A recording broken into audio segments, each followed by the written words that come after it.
नमस्कार, मैं हूं पंकज श्रीवास्तव। सत्य हिंदी के खास कार्यक्रम सुनिए सच में आपका स्वागत है। आज बात भारत में फैली असमानता की। मोदी सरकार दावा करती है कि देश के 80 करोड़ लोगों को वो हर महीने 5 किलो राशन देती है। केंद्रीय मंत्री नितिन गडकरी ने हाल में चिंता जताई है कि भारत में संपत्ति का केंद्रीकरण हो रहा है, यानी गैर बराबरी बढ़ रही है। लेकिन सरकार की ओर से सूचना और प्रचार की जिम्मेदारी संभालने वाले प्रेस इंफॉर्मेशन ब्यूरो ने दावा किया है कि भारत असमानता को खत्म करने वाले देशों की सूची में शीर्ष पर है, शीर्ष से चौथा। क्या ये दोनों बातें एक साथ संभव हैं? क्या प्रेस इंफॉर्मेशन ब्यूरो झूठ बोल रहा है, या फिर ऐसा दावा करने वाले अधिकारियों को वर्ल्ड बैंक की रिपोर्ट पढ़ना नहीं आता जिसके हवाले से ये दावा किया गया है? और सबसे बड़ी बात, देश के तमाम बड़े अखबारों और चैनलों ने भी पीआईबी के इस दावे को बिना इफ बट के जस का तस छाप दिया। तो क्या संपादक भी अंधे हैं या किसी दबाव में हैं, या मीडिया मालिकों को सरकार की ओर से विज्ञापनों के रूप में हर महीने मिलने वाले करोड़ों रुपए ही मायने रखते हैं, चाहे बदले में सच्चाई का खून ही क्यों ना करना पड़े? क्या है पूरा मामला? कैसे हो रहा है आंकड़ों का फर्जीवाड़ा? जानने के लिए देखिए हमारा ये बेहद जरूरी वीडियो। सबसे पहले नजर देश पर। यह तस्वीर बहुत कुछ कहती है। एक तरफ शानदार इमारतें और दूसरी तरफ यह है सच्चाई। भूख से परेशान लोग, इसको बढ़ाना, इसको घटाना, यह हमारी सरकारों की जिम्मेदारी है। एक दिन में नहीं हट सकता, लेकिन इनका गैप यानी असमानता का जो गैप है वो घटना चाहिए। ये हमारे देश का पहले दिन से मकसद रहा है और इसी को समता, जो समता की बात हमारे संविधान में की गई है, उसकी बुनियाद माना जाता है। और कोई भी सरकार इसी पर उसकी एक तरह से उसको मापा जाता है। और इस समय मोदी जी 11वां साल है, तो सवाल है कि भारत कहाँ पर खड़ा है, और उसके लिए जाहिर है और कोई नहीं, मोदी जी की सरकार ही जिम्मेदार है।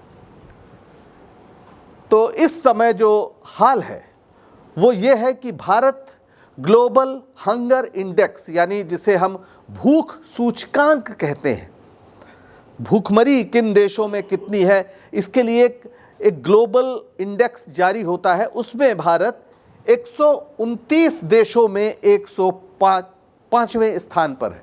इसका मतलब है कि भारत में भूखमरी की स्थिति काफ़ी गंभीर है। और अगर इस सूचकांक की माने तो पड़ोसी देश श्रीलंका, नेपाल और बांग्लादेश भी हमसे बेहतर हैं।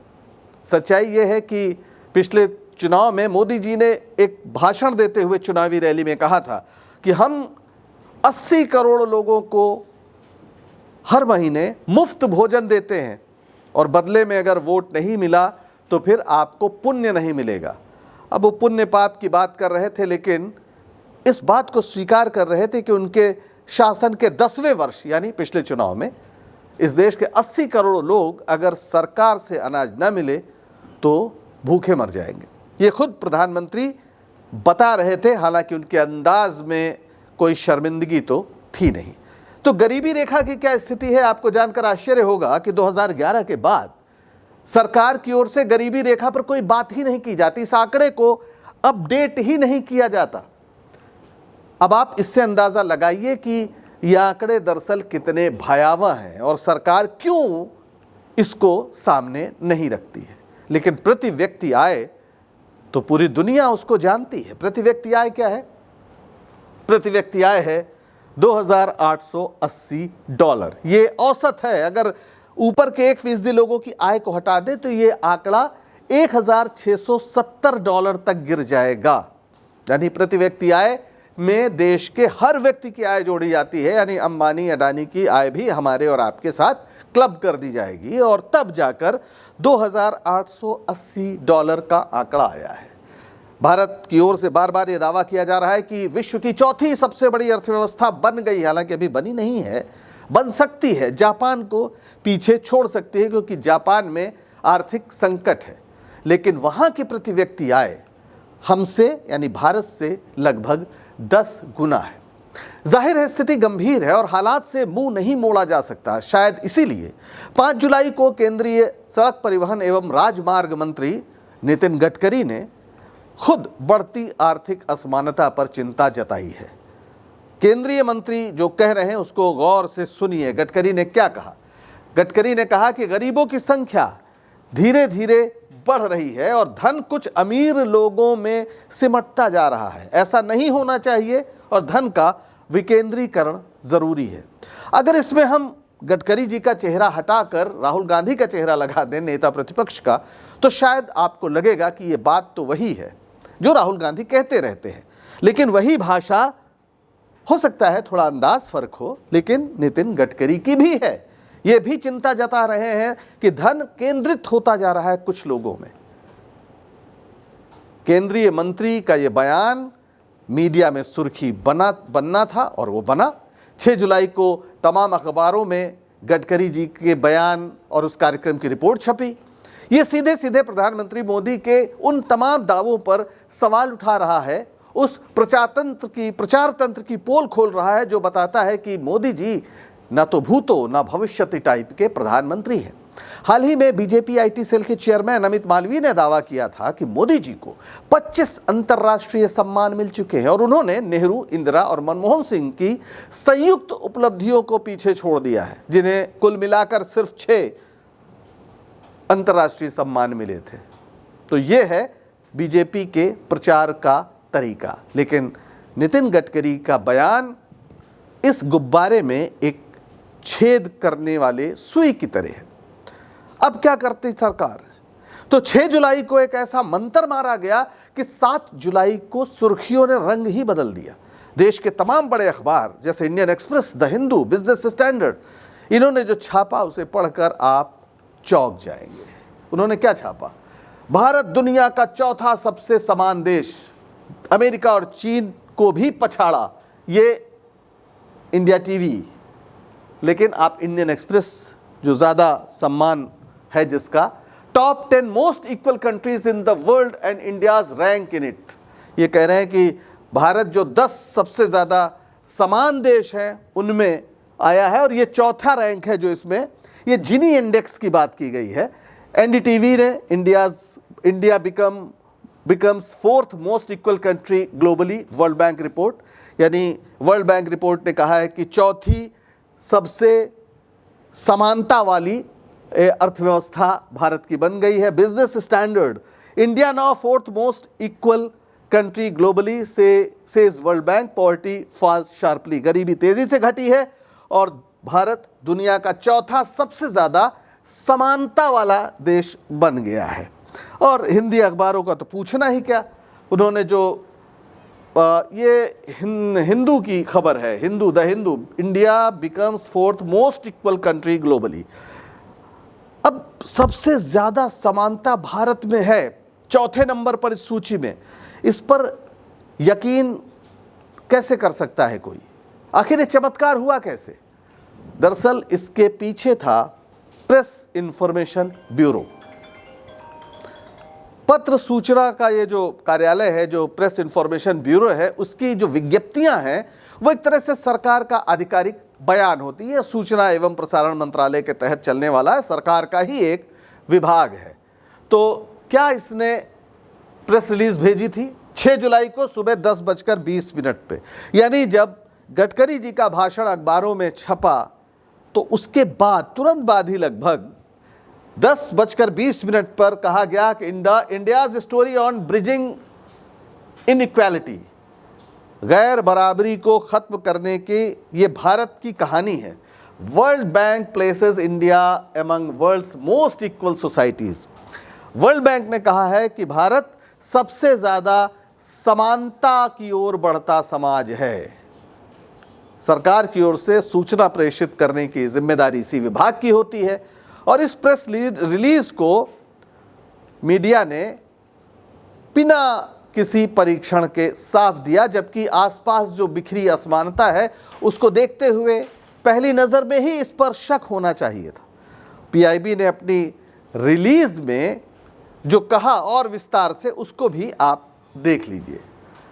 भारत का जिनी इंडेक्स 25.5 है, जो 2011-12 में 28.8 था। भारत चौथा सबसे समान देश है, यानी जो समानता वाले देशों की सूची है उसमें ऊपर से चौथे नंबर पर भारत है। सिर्फ स्लोवाक रिपब्लिक, स्लोवेनिया और बेलारूस ही भारत से बेहतर हैं। इनका नाम भी आप जल्दी नहीं सुनते होंगे, लेकिन इन 3 देशों को कहा गया है कि ये भारत से बेहतर हैं और बाकी जो लोग हैं वो पीछे हो गए।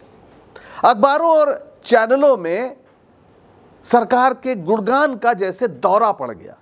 हिंदी के एक बड़े अखबार, जो दैनिक अखबार है भास्कर, उसने तो बाकायदा ग्राफिक्स लगाया इस तरह का, जिसमें बताया गया कि रूस, चीन, यूनाइटेड किंगडम सबको पीछे छोड़ दिया गया, क्योंकि यूएसए में 41.8 है, 35.7 चीन में है, ग्रेट ब्रिटेन या यूनाइटेड किंगडम में 32.4 है और 25.5 भारत में है। सब पीछे हो गए। बेहिचक दावा किया गया कि दुनिया चौथे नंबर पर अब भारत को देख रही है, जहां आमदनी का बंटवारा सबसे बराबर तरीके से होता है। इसका मतलब है कि भारत में अमीर और गरीब के बीच आर्थिक खाई पहले की तुलना में कम हो गई। पर एक बात, एक शब्द जो मैंने बोला बार बार, जिनी इंडेक्स, ये भी जानना जरूरी है कि वो है क्या।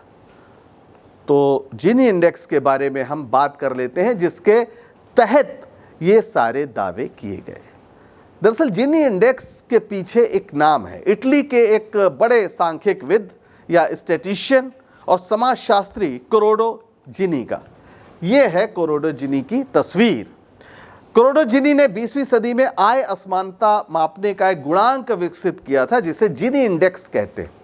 जिनी इंडेक्स बताता है कि किसी देश में आमदनी या दौलत कितनी बराबर बटी है। इसका स्कोर 0 से 100 तक होता है। 0 का मतलब है कि सबके पास बिल्कुल बराबर आमदनी है, और 100 का मतलब है कि सारी आमदनी केवल एक व्यक्ति के पास है। अब भारत का स्कोर 25.5 है, तो यह मध्यम रूप से कम असमानता की श्रेणी में आएगा जिनी इंडेक्स के हिसाब से। 2011 में 28.8 था, यानी इन सालों में 2011 के बाद भारत ने बराबरी की दिशा में काफ़ी तरक्की की।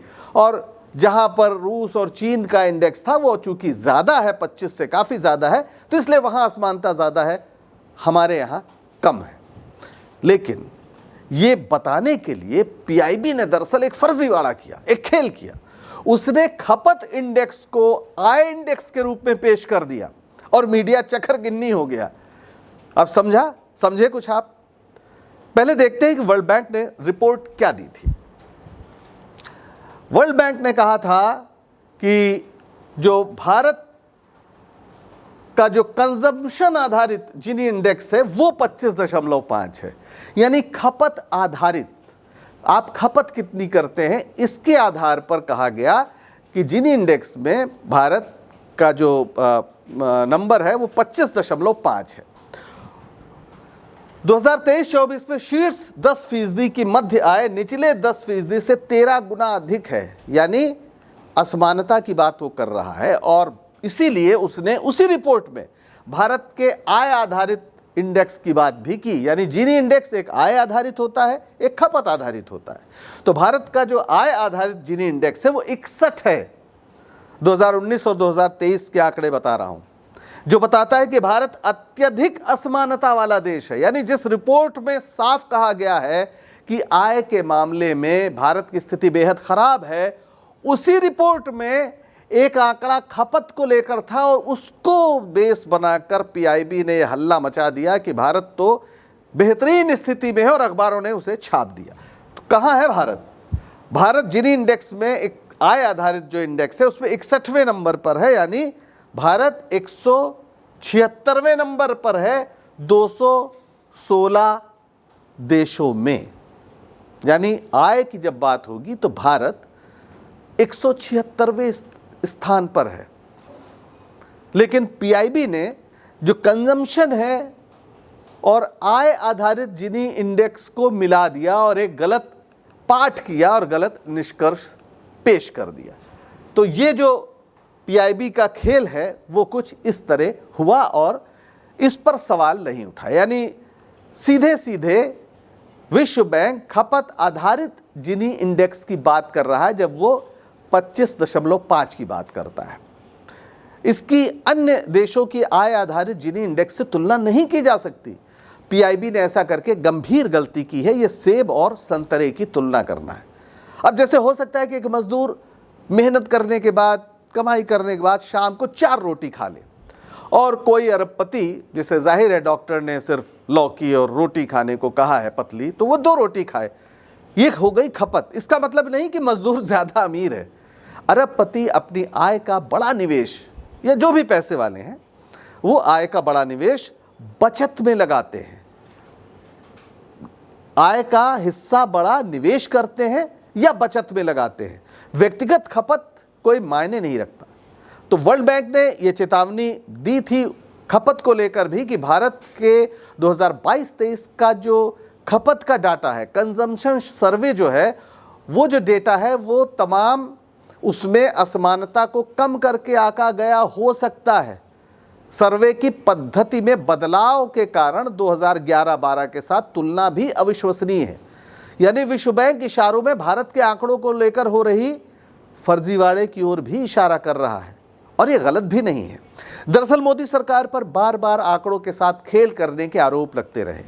जनवरी 2019 में राष्ट्रीय सांख्यिकी आयोग यानी नेशनल स्टैटिस्टिकल कमीशन के कार्यवाहक प्रमुख पीसी मोहनन और सदस्य जेवी मीनाक्षी ने इस्तीफा दे दिया था। उन्होंने आरोप लगाया था कि सरकार बेरोजगारी के आंकड़े को दबा रही है। उनका कहना था कि 5 दिसंबर 2018 को ही नेशनल सैंपल सर्वे के डेटा को मंजूरी देकर सरकार को दे दिया गया था, लेकिन सरकार ने उसे जारी ही नहीं किया। यानी चुनाव के पहले का मामला है ये। उस समय आयोग की बड़ी प्रतिष्ठा थी। जब इन लोगों ने इस्तीफा दिया तो जाहिर है प्रतिष्ठा गिरी। सरकार इसकी रिपोर्ट में हमेशा आईना देखती थी और दुनिया भारत की सच्ची तस्वीर जान पाती थी। लेकिन मोदी राज में ये आंकड़े संदिग्ध हो चले, क्योंकि अब वो निष्पक्ष नहीं रहा, या कहिए कि दबाव में काम करता रहा। वैसे जिस मीडिया ने पीआईबी की विज्ञप्ति पर भारत में असमानता कम होने का ढोल बजाया, उसने थोड़ा सकुचाते हुए ही सही कुछ समय पहले ही वर्ल्ड इनइक्वालिटी डेटाबेस की रिपोर्ट भी छापी थी। अब ये रिपोर्ट क्या है, ये जरा देख लीजिए। इस रिपोर्ट ने कहा 2022-23 के बारे में कि शीर्ष 1% के पास 22.6% राष्ट्रीय आय और 40.1 राष्ट्रीय संपत्ति है। शीर्ष 1% के पास, और जो शीर्ष 10% है, यानी ऊपर कमाई के मामले में ऊपर से 10%, उनके पास 57% आय है और 72% संपत्ति है। और जो नीचे के 50% हैं, लगभग 70 करोड़ लोग, उनके पास केवल 3% संपत्ति है। यानी 70 करोड़ लोग देश की कुल संपत्ति में केवल 3% से ही अपना जीवन चलाते हैं, जबकि शीर्ष 1% के पास 40% से ज़्यादा, 40.1% संपत्ति है। यानी भारत में असमानता ज़बरदस्त है। और जो डेटाबेस आया, वर्ल्ड इनइक्वालिटी डेटाबेस, उसने ये भी साबित किया कि भारत में जो असमानता है वो ब्रिटिश राज से बदतर है। यानी जब अंग्रेज़ों का इस देश में शासन था तो गैर बराबरी तब भी इतनी नहीं थी। आज जिस स्तर की गैर बराबरी है, यानी पीआईबी का दावा भ्रामक है। पर क्या यह भ्रम जानबूझकर फैलाया गया? गडकरी के बयान के बाद आई इस खबर की टाइमिंग तो यही कहती है, और खबर भी वर्ल्ड बैंक रिपोर्ट के गलत पाठ से बनी है। यह तो नहीं माना जा सकता कि पीआईबी के अधिकारियों को आय आधारित और खपत आधारित जिनी इंडेक्स का फर्क नहीं पता होगा, या वे वर्ल्ड बैंक की रिपोर्ट बिना पढ़े ही रिलीज करते होंगे अपनी विज्ञप्तियां। ज़्यादा बड़ा सवाल भारत के उन मीडिया संस्थानों से है, लेकिन जहां बड़े बड़े अखबारों और चैनलों में बड़े बड़े संपादक हैं और अपनी स्वतंत्रता को बरकरार रखने का दावा भी करते हैं। उनकी बात छोड़ दीजिए जो सरकार के भूपू बने हुए हैं। वहाँ भी जहाँ रिपोर्टर कोई खबर लाता है तो पहले सब एडिटर देखता है, फिर चीफ सब एडिटर देखता है, और कई बार जब महत्वपूर्ण खबर इस तरह की है तो फिर न्यूज़ एडिटर और संपादक भी देखते हैं। वहाँ भी रिपोर्ट जस की तस छाप दी गई। क्या ऐसा करने के लिए कोई दबाव था, या फिर संपादकीय डेस्क में किसी की गलती से ऐसा हुआ होगा? पर क्या जब संयोग है कि ऐसी गलती हर अखबार और चैनल ने एक साथ की, बिल्कुल वैसे ही जैसे कई बार सरकार समर्थक ट्वीट जब किसी एक पत्रकार का आता है तो साथ में उसी भाषा में 10 और पत्रकारों का भी आता है। इसका मतलब कहीं से ट्वीट लिख के भेजा गया था। तो इस मीडिया का हाल या तो सरकार का दबाव है या फिर विज्ञापनों के जरिए बरसते रुपयों ने उनका मुंह बंद कर दिया है। पर दोनों ही हालत में पत्रकारिता कलंकित हो रही है। पीआईबी को क्या कहें, वो तो सरकार का हिस्सा है और सरकार को तो कलंक वलंक जैसी चीज़ों से बहुत वास्ता है नहीं। एक ज़माने में मीडिया ही सरकार के झूठ की पोल खोलता था, लेकिन आज उसकी खुद ही पोल खुल रही है। यकीन न हो तो किसी चौराहे पर खड़े व्यक्ति से मीडिया के बारे में अपनी राय आप पूछ लीजिएगा और आर्थिक अंतर, गरीबी का हाल, गैर बराबरी के दर्शन भी आपको उसी चौराहे पर हो जाएंगे। आज के लिए बस इतना ही। अगर आपको सच बताने का हमारा ये प्रयास पसंद आ रहा हो तो लाइक करें, शेयर करें और चैनल को सब्सक्राइब करें। सत्य हिंदी का ऐप भी डाउनलोड करें, जिसका पता वीडियो के नीचे डिस्क्रिप्शन में आपको मिल जाएगा। तो अब दीजिए इजाजत, नमस्कार।